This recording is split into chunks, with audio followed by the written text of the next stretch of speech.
Welcome to the TET online classes. कल हम gene पियाजे की फर्स्ट स्टेज के बारे में पढ़ चुके थे। आज हम जीन पियाजे की सेकंड स्टेज के बारे में पढ़ेंगे, जिसका नाम है प्री ऑपरेशनल स्टेज।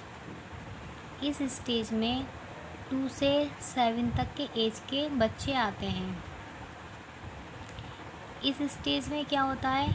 इस स्टेज में बच्चों के पास भाषा आ जाती है, सिंबल्स आ जाते हैं और गेस्चर आ जाते हैं।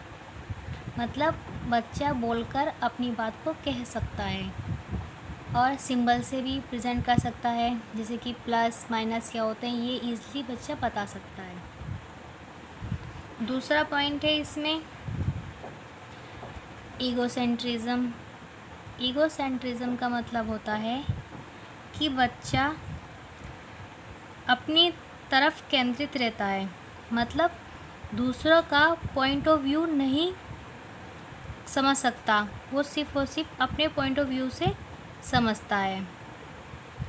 नेक्स्ट पॉइंट है इलॉजिकल। इलॉजिकल का मतलब होता है कि बच्चा लॉजिक की चीज़ें नहीं समझ सकता इस एज में, क्योंकि इस एज में बच्चों की मेंटलिटी ना पूरी तरह डेवलप नहीं हो पाती है, तो बच्चा इलॉजिकल होता है। नेक्स्ट पॉइंट है इसमें cause and effect. Cause and effect का मतलब है कारण, कि बच्चों को जो कारण नज़र आता है वो सोचता है कि इसी वजह से ये चीज़ हो रही है।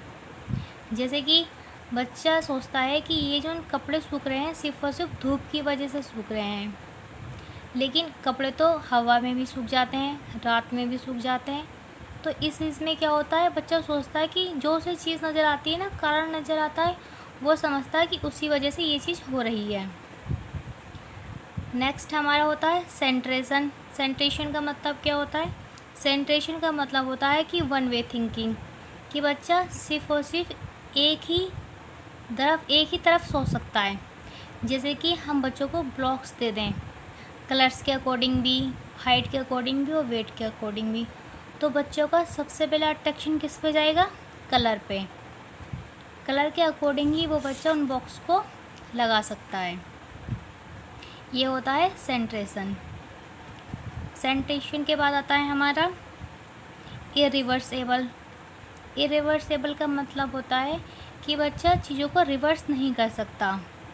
जैसे कि असेंडिंग ऑर्डर और डिसेंडिंग ऑर्डर होते हैं, तो वो बच्चा प्रॉपर वे में वो चीज़ कर नहीं सकता। जैसे कि सपोज़ पानी से हम बर्फ़ बना देते हैं, पानी को भाप भी बना देते हैं, लेकिन इसमें बच्चे की मेंटलिटी पूरी डेवलप नहीं हो पाती है, तो ये होती है इरिवर्सेबल थिंकिंग। नेक्स्ट होती है एनिमिज़म। एनिमिज़म का मतलब होता है कि किसी भी नॉन लिविंग थिंग्स को लिविंग थिंग्स में इंडिकेट करना। जैसे कि बच्चा कहता है कि देखो मम्मी, हॉट एंग्री सन, लेकिन सन तो एंग्री होता नहीं है। हम एंग्री किसके यूज़ करते हैं? ह्यूमन बीइंग के लिए। तो बच्चे ने उस सन को क्या क्वालिटी दे दी? ह्यूमन बीइंग की, एंग्री कहकर। नेक्स्ट है बिलीव प्ले। बिलीव प्ले में क्या होता है? बच्चे जैसे कि डॉक्टर खेलते हैं, तो वो समझते हैं कि हम ही हैं डॉक्टर। वो अपने पे बिलीव करते हैं कि जैसा हम कर रहे हैं वो हम ही हैं। ये होती है पियाजे की second stage, pre operational stage. Thank you for watching my video.